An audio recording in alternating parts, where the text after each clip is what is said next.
জাতিসংঘের অধীনে শহীদ শরীফ ওসমান বিন হাদির হত্যার নিরপেক্ষ তদন্তের দাবিতে ইনকলাব মঞ্চের নেতাকর্মীরা এই মুহূর্তে শাহবাগ মোড়ে অবস্থান করছেন। দর্শক, দুপুরের পর থেকে চলা ধাওয়া পাল্টা ধাওয়া এবং সংঘর্ষের পরে কিন্তু এই মুহূর্তে ইনকলাব মঞ্চের শাহবাগ মোড় অবরুদ্ধ করে কিন্তু তারা এই মুহূর্তে অবস্থান কর্মসূচি পালন করছেন। দর্শক, আমি যদি আপনাদেরকে একটু জানিয়ে রাখি, মূলত আজকে কিন্তু জাতিসংঘের অধীনে শহীদ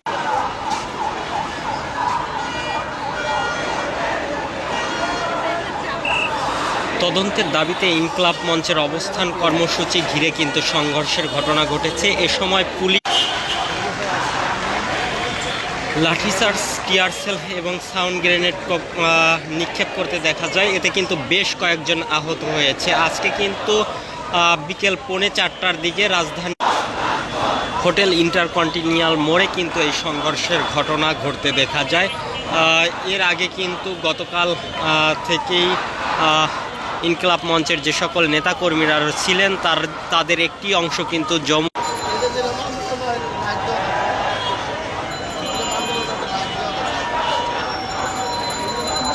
এছাড়া আমি যদি আপনাদেরকে আরেকটু জানিয়ে রাখি, আজকে কিন্তু যমুনার সামনে অবস্থান করছিলেন ওসমান হাদির স্ত্রী রাবেয়া ইসলাম শম্পা সহ কয়েকজন।